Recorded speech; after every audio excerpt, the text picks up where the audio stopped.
찬송 너무나 감사합니다. 오늘 우리에게 주신 말씀은 말라기서입니다. 말라기서 1장 1절에서 5절 말씀입니다.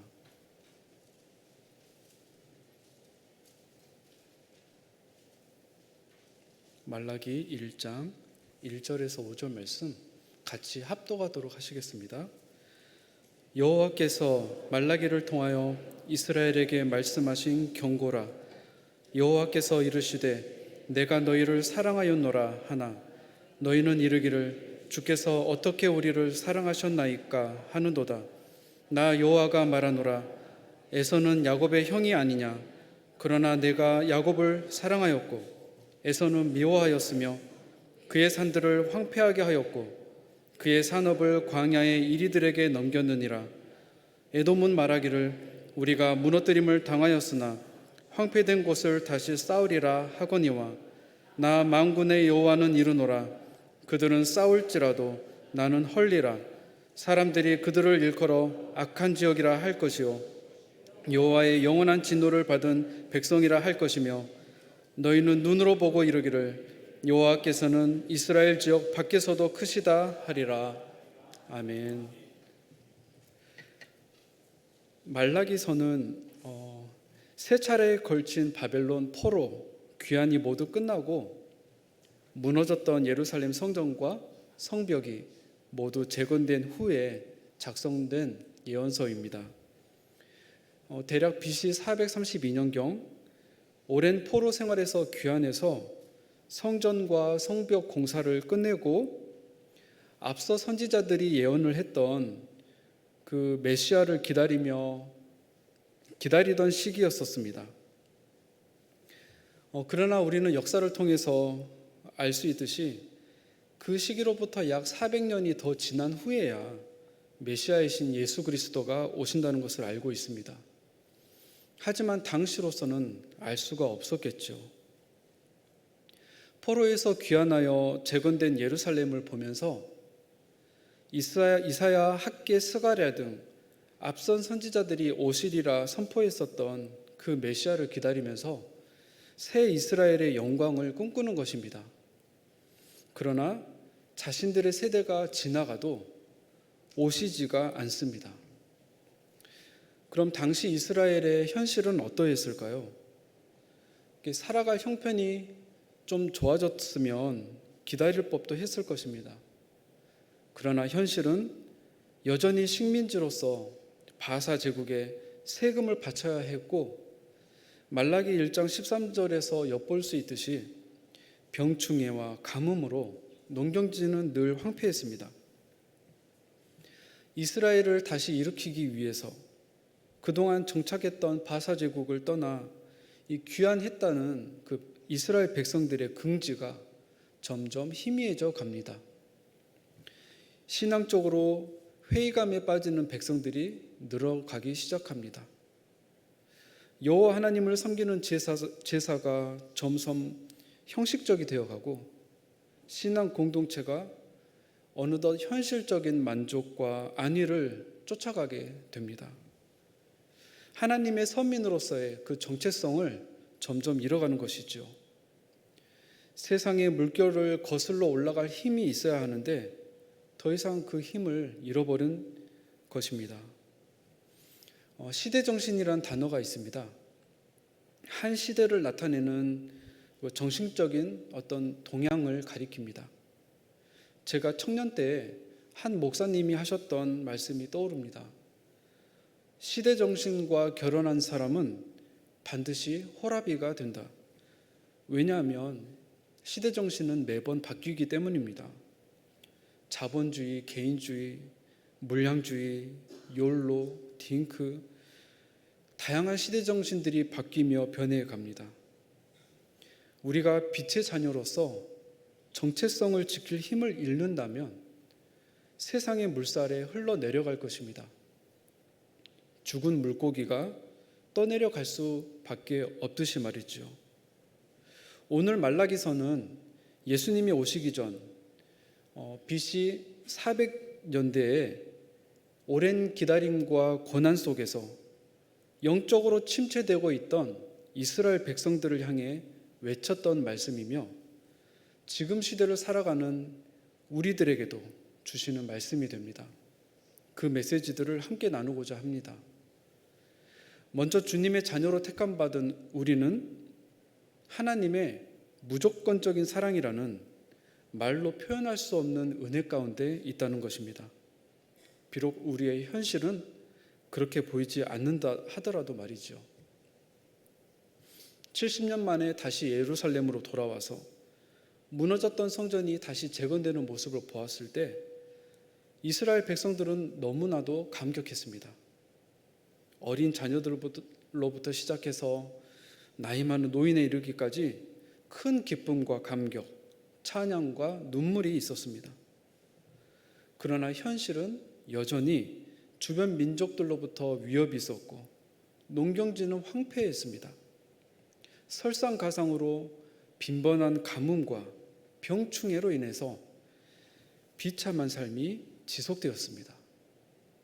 하나님을 위해서 헌신을 했는데 현실은 좀처럼 나아지지가 않는 것입니다.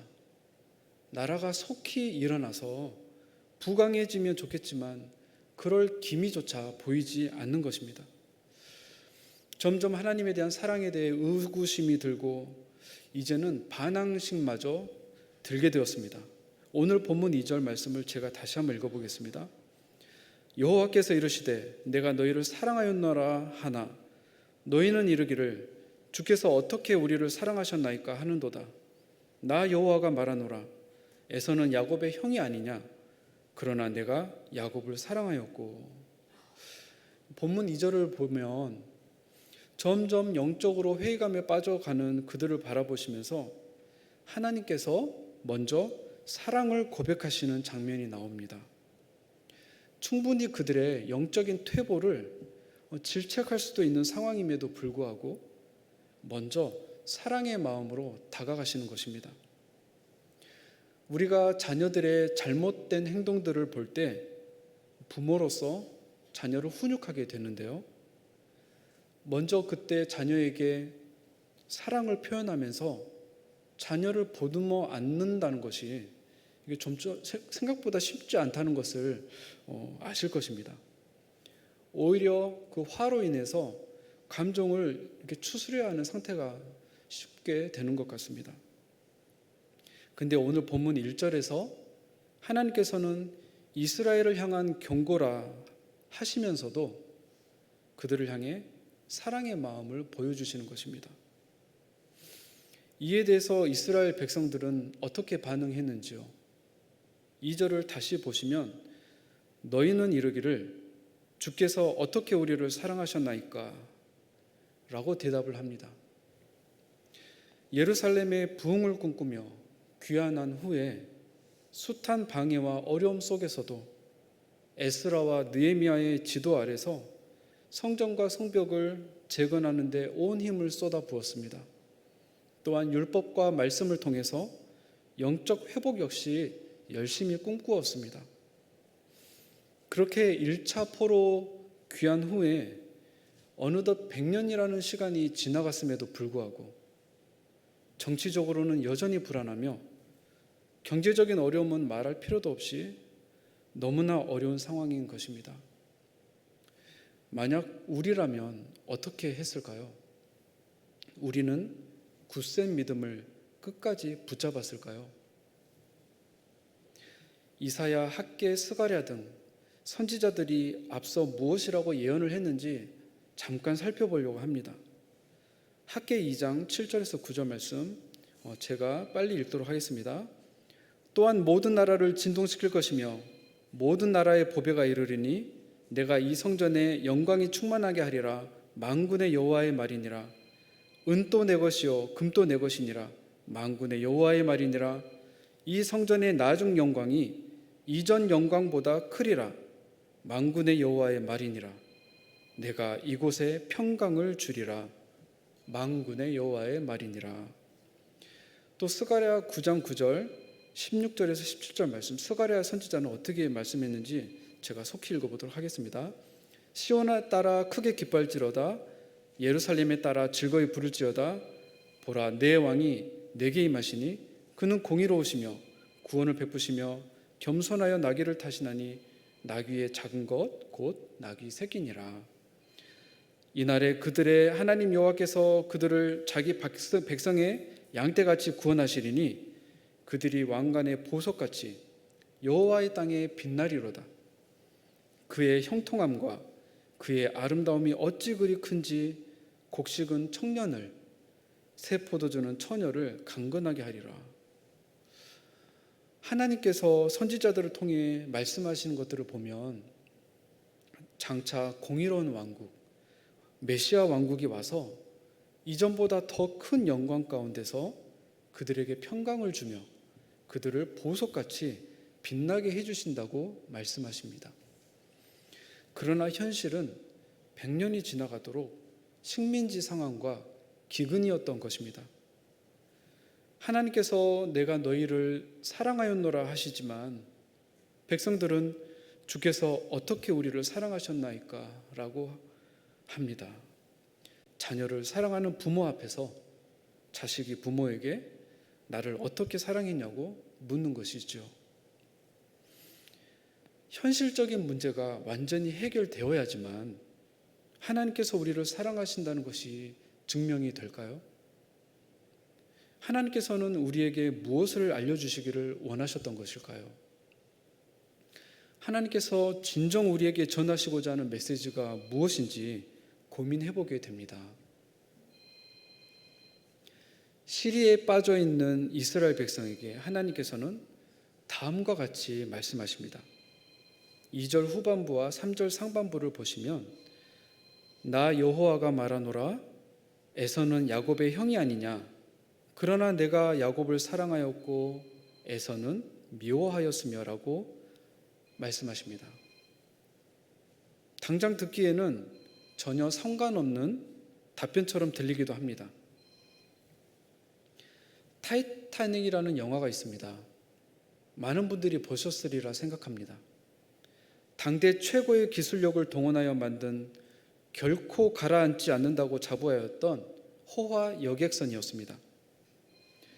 그 배를 설계하고 개발했던 사람부터 각계 사회 지도층 그리고 신분이 낮은 일반인들까지 많은 승객들이 타이타닉에 올라탔습니다.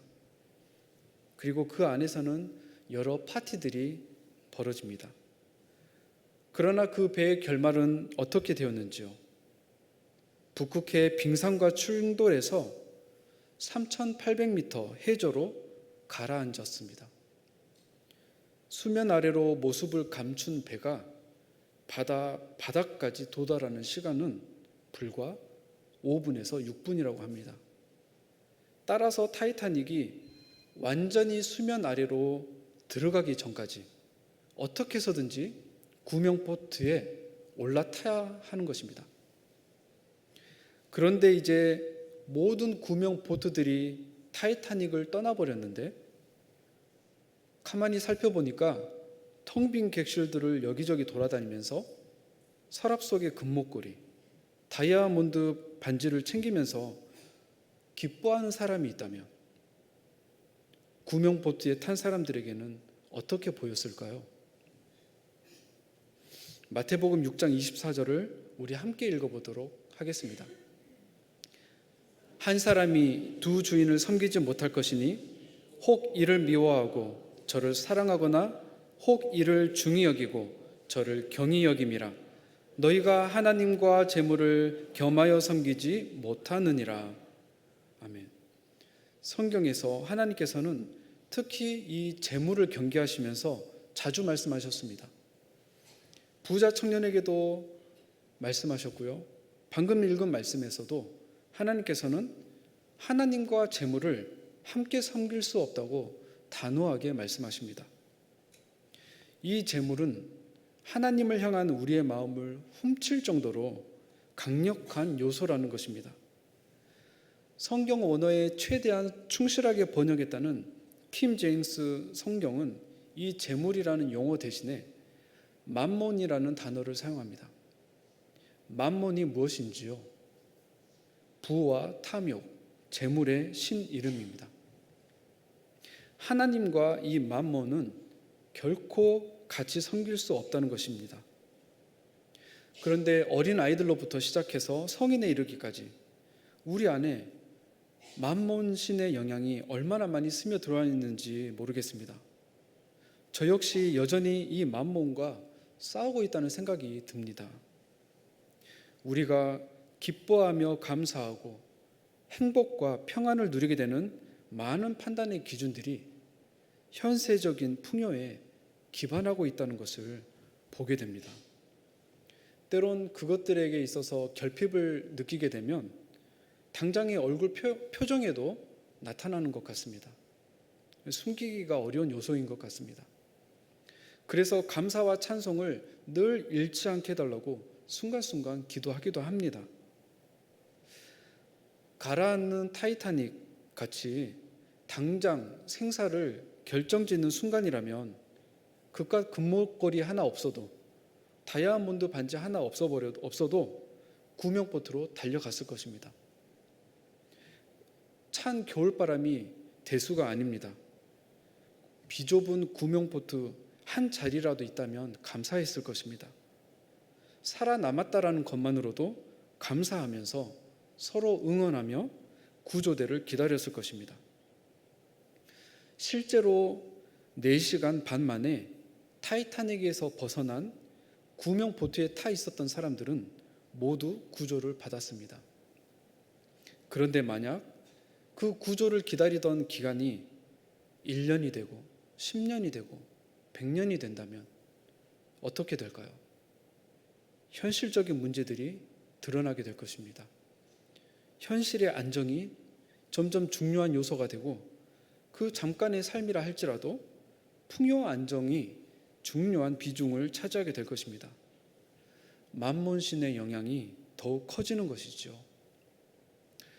계속되는 현실의 어려움 속에서 하나님을 향해 우리를 어떻게 사랑했냐고 묻는 이스라엘 백성을 향해서 내가 야곱을 사랑하였고 에서는 미워하였다고 하나님께서는 말씀하십니다.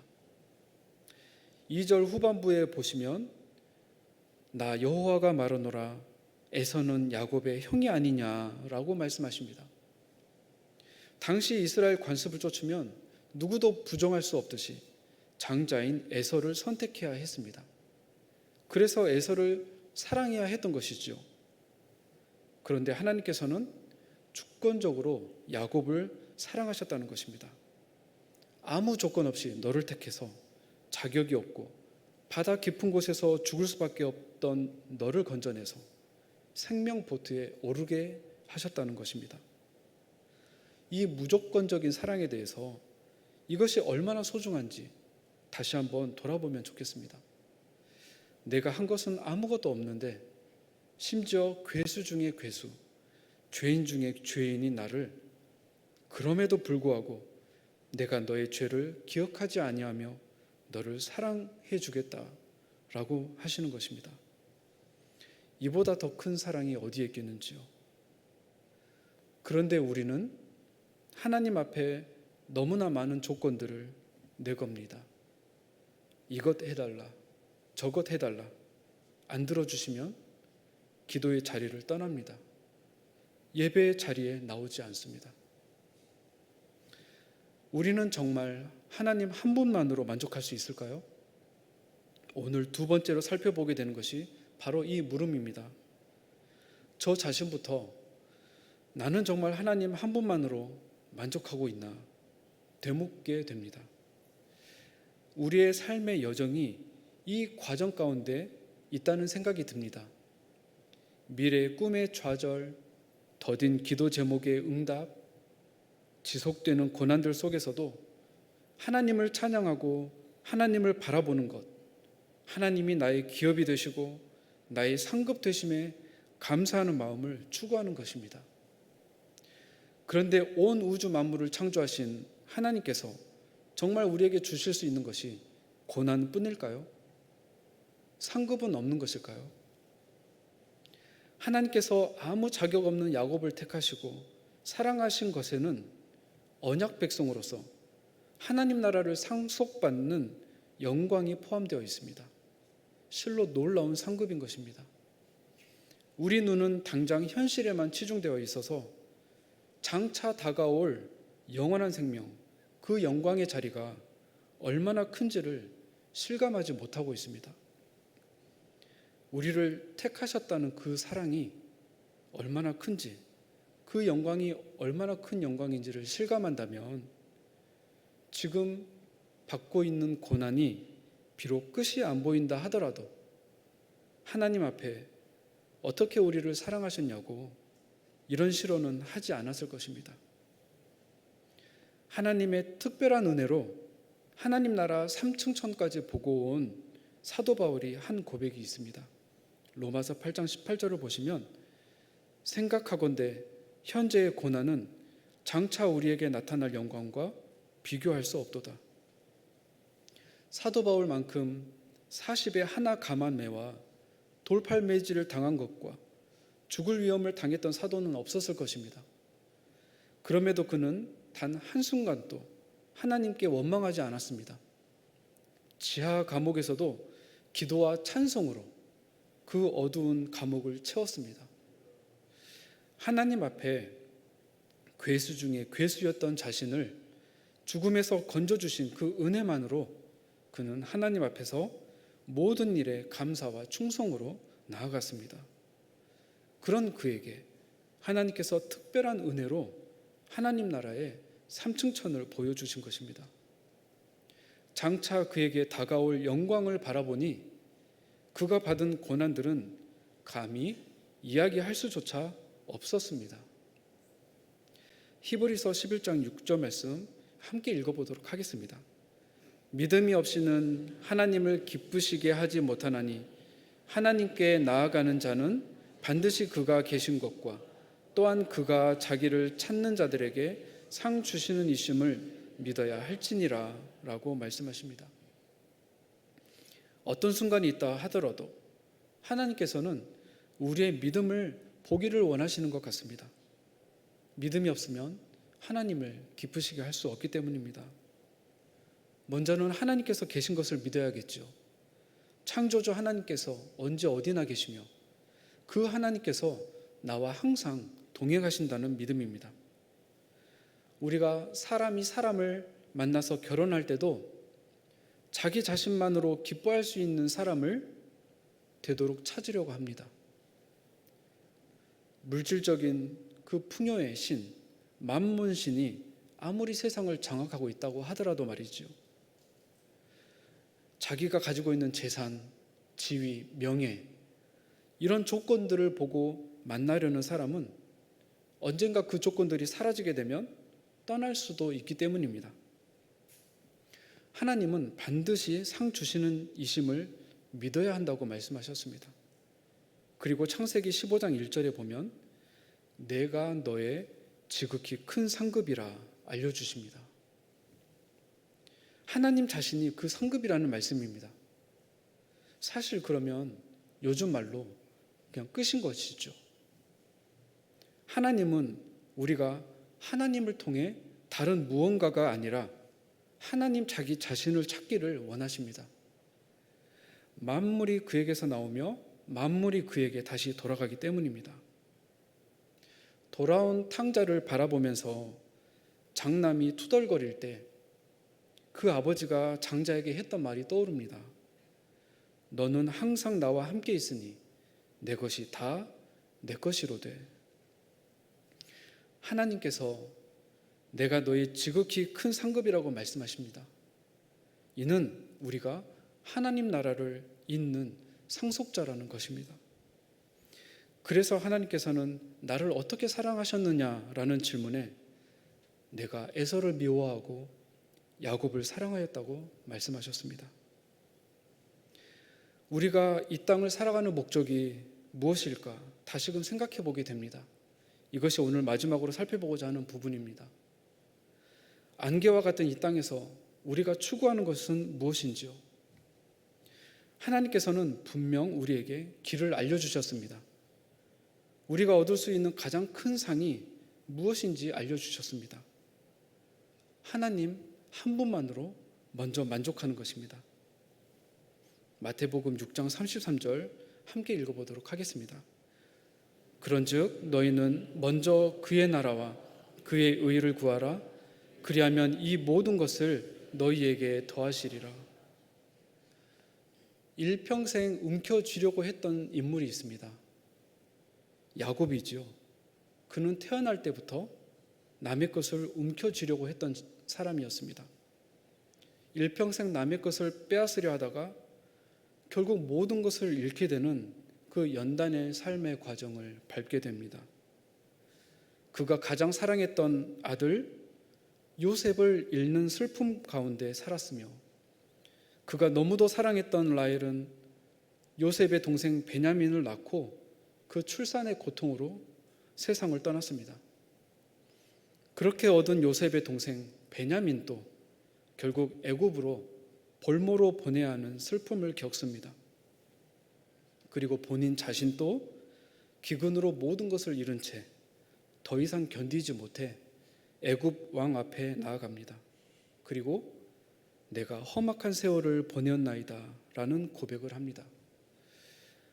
우리도 이 야곱처럼 움켜쥐려고 하면서 세상을 살아가려고 할지 모르겠습니다. 그러나 내 일생 동안 나의 욕심을 채우기 위해 움켜쥐려는 것보다 하나님께 택함 받은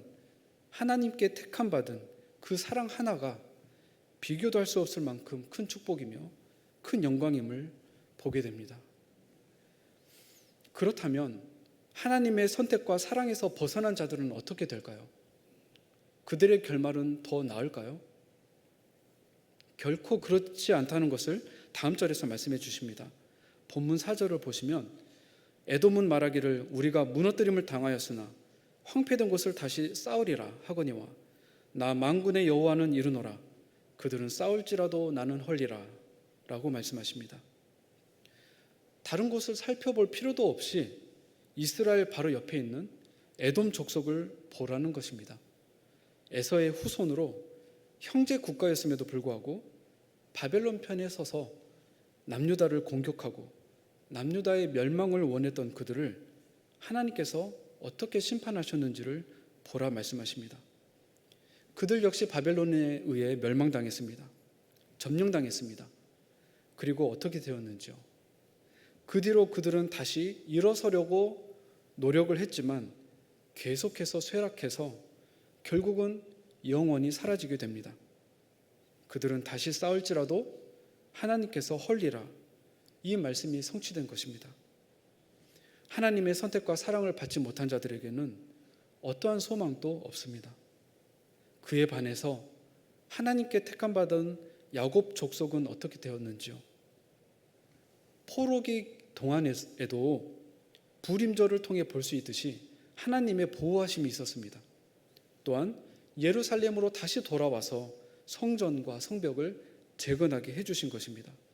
그것만 보더라도 이스라엘 백성들은 자신들에게 소망이 없다고 말해서는 안 됩니다. 지나온 시절에 하나님의 돌보심에 대한 감사를 잃어버려서는 안 되는 것이었습니다. 당장 에돔 족속과 비교만 해보아도 깨달을 수가 있었던 부분입니다. 우리의 삶에도 이와 같이 지금까지 돌봐주신 하나님의 손길이 분명히 있었을 것입니다. 소망이 더디게 이루어지는 한이 있더라도 모든 것에는 기한이 있고 하나님의 때에 이른 비와 늦은 비를 주시는 그 지속적인 돌보심이 우리 가운데 분명 있었다는 것입니다. 저보다 더 오랜 기간 신앙생활을 해오신 성도님들의 삶 가운데 이러한 간증들이 더욱 많으실 것입니다. 우리에게 이 땅에서의 진정한 소망은 만몬이 아닌, 울타리 안에 수많은 양떼가 아닌 우리 안에 하나님의 영광이 가득 채워지는 것인 줄 믿습니다. 마태복음 6장 33절 제가 다시 한번 읽어보도록 하겠습니다. 그런즉 너희는 먼저 그의 나라와 그의 의를 구하라. 그리하면 이 모든 것을 너희에게 더하시리라. 그래서 자칫 길을 잃기 쉬운 이 현실의 거센 물살과 여정 가운데 하나님께서는 우리에게 소명을 주시는 것 같습니다. 먼저 그의 나라와 그의 의를 구하라 라는 절대 명령을 주십니다. 만몬의 통치권을 벗어나는 길이 됩니다. 길을 잃지 않으려면 표대를 향해 달려가야 하는데요, 자꾸만 뒤를 돌아보게 하는 것도 있는 것 같습니다. 우리가 갖는 소명의식을 흔들려고 하는 것입니다. 때론 재정적인 어려움, 때론 가족 간의 문제, 때론 자녀들의 문제로 자꾸만 뒤를 되돌아보게 하려는 것 같습니다. 예수님께서 누가복음 9장 62절에서 예수께서 이르시되 손에 장기를 잡고 뒤를 돌아보는 자는 하나님의 나라에 합당하지 아니하니라 하시니라. 혹시 성도님들에게 있어서는 하나님 나라가 아닌 뒤를 돌아보게 하는 것이 있다면 무엇인지요? 만일 교회가 소명을 잃고 표대를 향한 방향을 잃게 만드는 것이 있다면 무엇이 있을까요? 생명을 살리는 것보다, 죽어가는 영혼을 살리는 것보다 더 우선시하게 만드는 것이 있다면 무엇일까요? 코로나로 인해서 약 30%의 성도가 줄었다고 합니다. 주일학교가 사라진다는 말은 이제 오늘 내일 이야기가 아닙니다. 세속적인 물량주의, 개인주의, 식어져가는 사랑과 형식적인 제사, 돈을 사랑하는 마음들, 이런 것들이 점점 침투하는 것을 보는 것 같습니다. 세상의 물살에 거슬러 올라가는 믿음의 공동체가 되길 소망합니다. 우리의 현실적인 여건들이 아무리 부족하더라도 이 구원에 대한 감격과 소명의식이 흔들리지 않기를 소망합니다. 말씀을 정리하겠습니다. 우리의 삶이 마치 이런 믿음의 여정 가운데 있는 것 같습니다. 하나님으로 가득 채워지는 여정입니다. 세상 것을 움켜 쥐려 했으나 결국 모든 것이 헛되게 되는 결말을 성경은 보여주십니다. 하나님이 나의 전부가 되어가는 여정이란 것을 또한 깨닫게 해주십니다. 모든 성도님들 역시 하나님께서 인도하시는 이 여정 가운데 있으실 것입니다. 우리 가운데 쥐려고 하는 이 세상의 것들보다 온전히 하나님으로 만족하는가 하나님께서 지켜보실 것입니다. 그 하나님 안에 실은 모든 것이 있는데도 불구하고 여전히 세상을 바라보기도 합니다. 하지만 성령님의 긍휼과 자비하심으로 우리의 초점을 다시금 하나님께로 인도해 주십니다. 현실이 아무리 힘들고 어렵더라도 하나님 한 분만으로 만족한다는 이 사랑의 고백이 우리의 입술, 우리의 찬양 가운데 있기를 소망합니다. 그렇게 나아갈 때 하나님의 영광이 우리 가운데 흘러 넘치기를 믿습니다. 그 사랑으로 하나님 나라 가는 그 영광의 날까지 승리하시는 저와 모든 성도님들 되시길 소망합니다. 기도하시겠습니다.